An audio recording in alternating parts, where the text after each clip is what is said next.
నమస్తే అన్న అందరికీ నమస్కారం. ఇరాన్ పైన ఇజ్రాయిల్ మరియు అమెరికా సంయుక్తంగా దాడులు చేస్తూ ఉన్న విషయం అందరికీ తెలిసిందే. ఈ నేపథ్యంలో ఇరాన్ దేశానికి సంబంధించి సుప్రీం లీడర్ మరియు ముఖ్య నాయకులు మరణించినట్లయితే అమెరికా మరియు ఇజ్రాయిల్ అయితే ధృవీకరించాయి అన్నమాట. ఇరాన్ రక్షణ మంత్రిత్వ శాఖ మంత్రి మరియు ఒక కమాండర్ మృతి చెందినట్లు ఇజ్రాయిల్ ఇప్పటికే ప్రకటిస్తే, తాజాగా మనం చూసుకుంటే అమెరికా అధ్యక్షుడు ట్రంప్ సంచలన ప్రకటన చేశారు. వివరాల్లోకి వెళితే Iran supreme leader Ali Khamenei చనిపోయినట్లు అమెరికా అధ్యక్షుడు డొనాల్డ్ ట్రంప్ ప్రకటించారు. ఖమేనీని చరిత్రలోనే అత్యంత చెడ్డ వ్యక్తిగా ట్రంప్ పేర్కొన్నారు. ఈ చావుతో ఇరాన్ పౌరులతో పాటు అమెరికన్లు, బాధిత దేశాలకు న్యాయం జరిగిందన్నారు. తమ నిఘా నుంచి ఖమేనీ తప్పించుకోలేకపోయారని తెలిపాడు.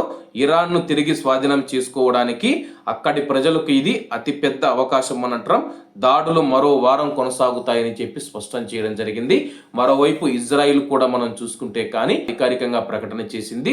ఇరాన్ సుప్రీం లీడర్ ఖమేనీ మరణించారని చెప్పేసి, అలాగే వాళ్ళ యొక్క రక్షణ శాఖ మంత్రి, అలాగే ఇరాన్లోని కమాండర్లు, అలాగే మరికొంతమంది చనిపోయారని చెప్పి తెలుపుతూ ఉన్నారు.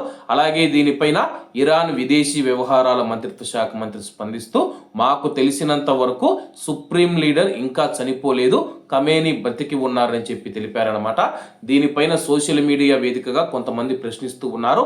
నాకు తెలిసినంత వరకు కాకుండా బ్రతికి ఉన్నాడా లేదా అని చెప్పేసి ఇరాన్ విదేశీ వ్యవహారాల మంత్రిత్వ శాఖ మంత్రికే స్పష్టంగా తెలియదని చెప్పేసి చాలా మంది అయితే సోషల్ మీడియాలో అయితే ఆగ్రహం వ్యక్తం చేస్తూ ఉన్నారు. ఇజ్రాయిల్ మరియు అమెరికా ఖమేనీ చనిపోయినట్లు అధికారికంగా ప్రకటిస్తే విదేశీ వ్యవహారాల మంత్రిత్వ శాఖ మంత్రి నాకు తెలిసినంత వరకు చనిపోలేదంటే ప్రజలు ఏ విధంగా అర్థం చేసుకోవాలని చెప్పి ఇరాన్ ప్రజలు కూడా ప్రశ్నిస్తూ ఉన్నారు. ఏది ఏమైనా సరే కానీ ఒకవేళ సుప్రీం లీడర్ ఖమేనీ చనిపోయినట్లయితే కానీ యుద్ధం ముగిసిపోయినట్లే, ఎవరు భయపడవలసిన అవసరం లేదు.